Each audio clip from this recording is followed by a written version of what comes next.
गांव में बचपन के दो दोस्त बिरजू और लखन रहते थे। बिरजू खेती करके अपना घर चलाता था, तो दूसरी ओर लखन अनाज का व्यापार करके अपना घर चलाता था। इसलिए लखन बिरजू से ज्यादा पैसे कमाता था। लेकिन वक्त ऐसा बदला कि बिरजू आज गांव का सबसे अमीर आदमी बन चुका है।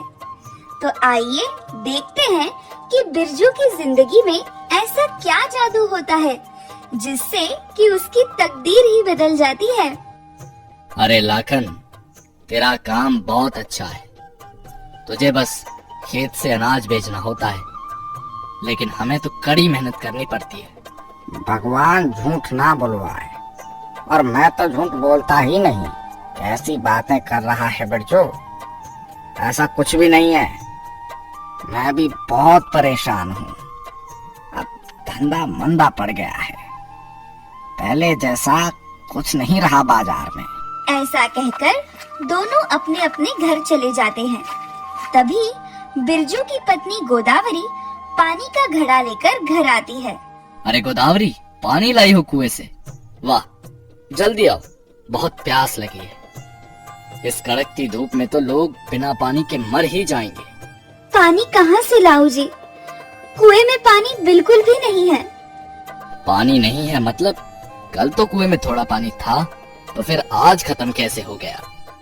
हाँ, कल तो कुएं में थोड़ा पानी था, लेकिन आप तो जानते हैं कि गर्मी की वजह से पूरा कुआं सूख गया है। हमें कुआं खोदने वाले को बुलाना चाहिए ताकि वो खोद के इसमें से पानी निकाल सके। हाँ गोदावरी, बात तो तुम बिल्कुल सही कह रही हो, लेकिन कुआं खोदने वाले को कम से कम 1000 रुपया देने पड़ेंगे, और अभी तो तुम अपनी हालत जानती हो। आपने कुछ वक्त पहले अपने बचपन के दोस्त लखन को 2000 रुपए उधार दिए थे, तो आप उससे वो पैसे वापस मांग लो। अरे हाँ, मैं तो ये बात भूल ही गया। मैं अभी उसके पास जाता हूँ और अपने पैसे मांग लाता। ऐसा कहकर बिरजू अपने दोस्त लखन के घर जाने के लिए निकलता है। अरे लाखन, कहाँ है तू? जरा बाहर तो आना, मुझे तुमसे कुछ काम है।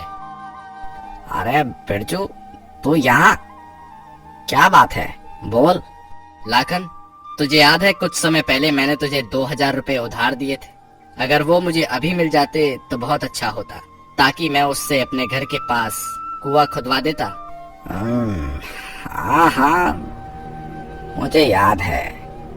भगवान झूठ ना बुलवाए, और मैं तो झूठ बोलता ही नहीं। लेकिन तू तो मेरी हालत जानता है। 2000 रुपए मैं तुझे अभी कहाँ से दे दूं? मेरे पास इतने पैसे कहाँ हैं तुझे देने के लिए। अच्छा, लेकिन शहर में अनाज बेचकर तो तेरी कमाई अच्छी हो रही है ना? अरे ऐसा कुछ नहीं है, मेरी भी हालत बहुत खराब है। जब मेरे पास पैसे होंगे तब मैं तुझे लौटा दूंगा। अच्छा ठीक है, मैं तो इसी उम्मीद में आया था कि तुमसे कुछ मदद मिल जाए। खैर कोई बात नहीं, अभी मैं चलता हूँ। ऐसा कहकर बिरजू वहाँ से बहुत दुखी मन से और खाली हाथ से घर लौट जाता है। अच्छा हुआ आपने उस बिरजू को पैसे नहीं दिए। पता नहीं कौन सा उधार उसने कब दिया था। झूठ बोल रहा होगा, कोई जरूरत नहीं उसे पैसे देने की। हाँ हाँ, मैं भी जानता हूँ, मैं उसे कोई पैसे नहीं दूंगा। भगवान झूठ ना बुलवाए, और मैं तो झूठ बोलता ही नहीं। क्या हुआ? आपके दोस्त लखन ने आपको पैसे दिए क्या? नहीं गोदावरी, उसने कहा उसके पास पैसे नहीं है, इसलिए मैं वापस चला आया। क्यों ना एक काम करें, ये कुआं मैं खुद ही खोद देता हूँ। आप? लेकिन आप कैसे खोद सकते हैं कुआं? अरे जब मैं कड़ी धूप में खेत में मजदूरी कर सकता हूँ, तो क्या फावड़े से कुआं नहीं खोद सकता? इस गर्मी में प्यास से मरने से अच्छा है कि मैं कोशिश तो करके देखूं, क्या पता कुएं से पानी निकल आए।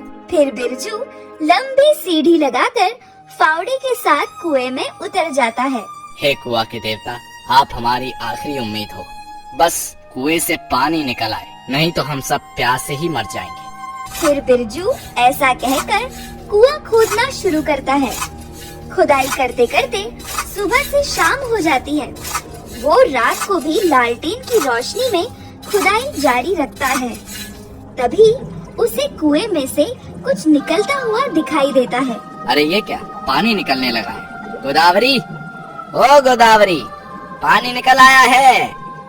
ये तो बड़ी खुशी की बात है। मैं अभी बाल्टी देती हूँ आपको। फिर बिरजू को कुछ शक होता है और वो थोड़ा सा पानी अपने हाथ में लेता है। ये पानी कुछ गंदा सा लग रहा है और इसमें से पेट्रोल की महक भी आ रही है। बिरजू फिर पानी को ध्यान से जांचता और सूंघता है। ऐसा करके बिरजू जल्दी से कुएं से बाहर निकल आता है। अरे ये क्या, आप बाहर क्यों आ गए? मैं बाल्टी दे ही रही थी। अरे गोदावरी, घर के अंदर चलो। पहले मुझे तुम्हें एक बात बतानी है, इसलिए बिना कोई सवाल किए जल्दी चलो। अरे अब आप बताएंगे भी कि क्या बात है जिसके लिए आप मुझे घर के अंदर ले आए? ऐसा कौन सा खजाना लग गया है आपके हाथ? अरे गोदावरी, समझो खजाना ही मिल गया है। वो जो कुएं से निकला है ना, वो पानी नहीं है। पानी नहीं है मतलब? आप क्या कह रहे हैं? मुझे कुछ समझ नहीं आ रहा। कुएं में से पानी नहीं है तो क्या पेट्रोल निकलेगा? हाँ, तुमने बिल्कुल ठीक पहचाना। इस कुएं में से पानी के बदले पेट्रोल निकल रहा है। अब सुनो, ये बात किसी को बताने की जरूरत नहीं है।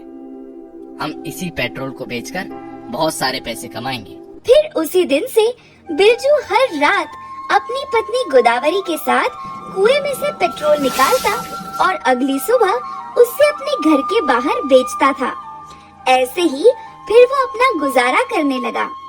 गांव वालों को भी इससे बहुत मदद होने लगी। बिरजू भैया, पेट्रोल देना। अभी देता हूँ। बिरजू, अच्छा हुआ तुमने ये पेट्रोल का धंधा शुरू कर दिया, वरना गांव से इतनी दूर शहर जाकर पेट्रोल भरने में तो हालत खराब हो जाती थी और आने जाने में ही सारा पेट्रोल खत्म हो जाता था।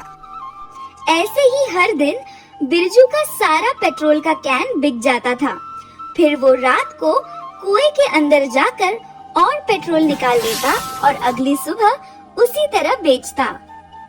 अरे वाह, अब तो बहुत ही अच्छी कमाई होने लगी है। मैं अपने लिए थोड़े गहने और कपड़े खरीद लूं। अब तो हमारे पास कितने सारे पैसे आ गए हैं और हमारे पास तो पेट्रोल वाला कुआं भी है। गोदावरी, ऐसा सोचना भी मत।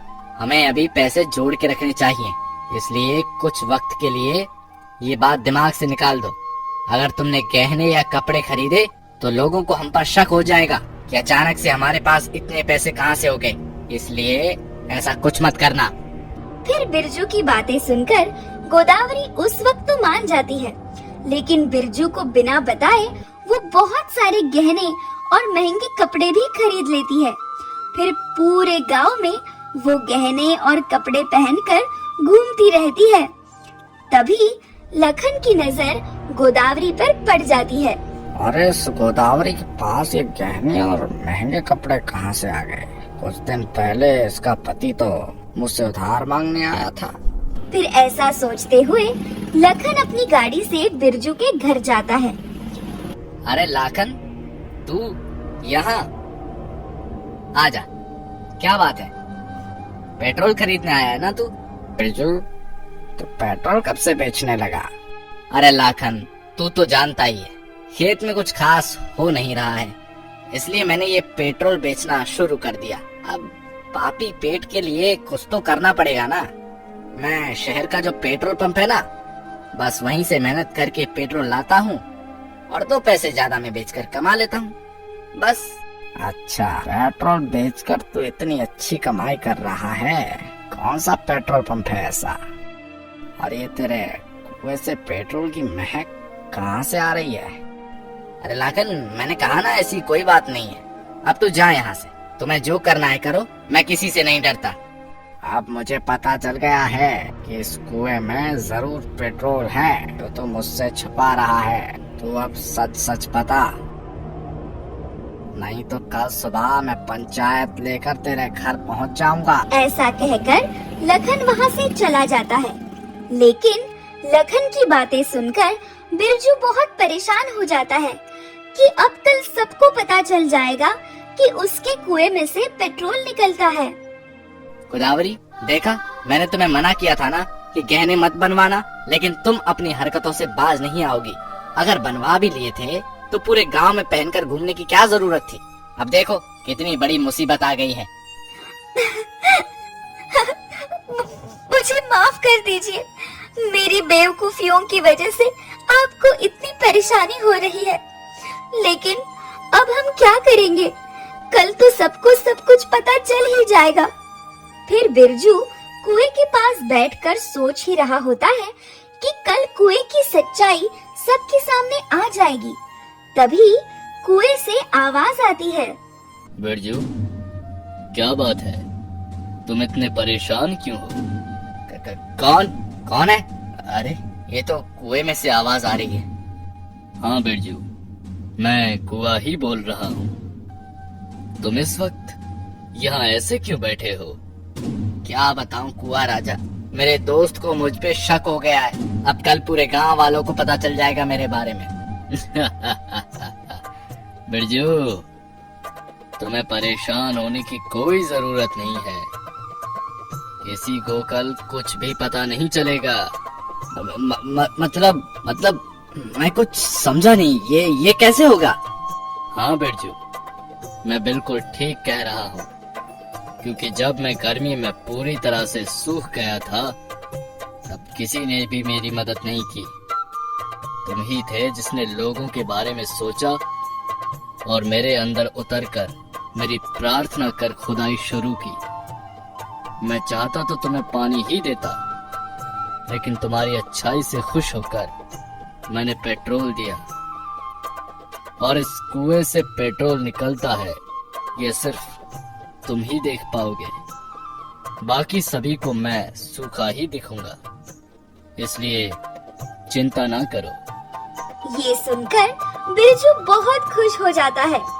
फिर अगली सुबह लखन पूरे गांव वालों और सरपंच के साथ बिरजू के घर पहुंचता है और पंचायत में सबको सारी बातें बताता है। सरपंच जी, ऐसा कुछ नहीं है, लखन झूठ बोल रहा है। मैं सच में बड़ी मेहनत से शहर जाकर ये तेल खरीद कर लाता हूँ और यहाँ बेचता हूँ। भगवान झूठ ना बुलवाए, और मैं तो झूठ बोलता ही नहीं। मालिक, आप इस कुएं में देखिए, इसके कुएं में ही पेट्रोल की महक आ रही है। इस कुएं में जरूर कुछ है। अगर मेरी बात सच ना हो तो मैं अपना सर मडवा लूंगा। लखन की बात सुनकर सब लोग कुएं के पास जाते हैं और जब कुएं के अंदर झांक कर देखते हैं तो पूरा कुआं सूखा पड़ा हुआ होता है। ये देखकर सरपंच लखन पर बहुत नाराज हो जाता है और नाई वाले को बुलाकर लखन के बाल मुंडवा देता है और सब लोग वहाँ से चले जाते हैं। लखन, मैंने तुम्हें कहा था ऐसा कुछ नहीं है, लेकिन तुमने मेरी बात नहीं मानी। अब देखो, अपनी जलन की वजह से तुम्हारा सर तुमने खुद मुंडवा लिया।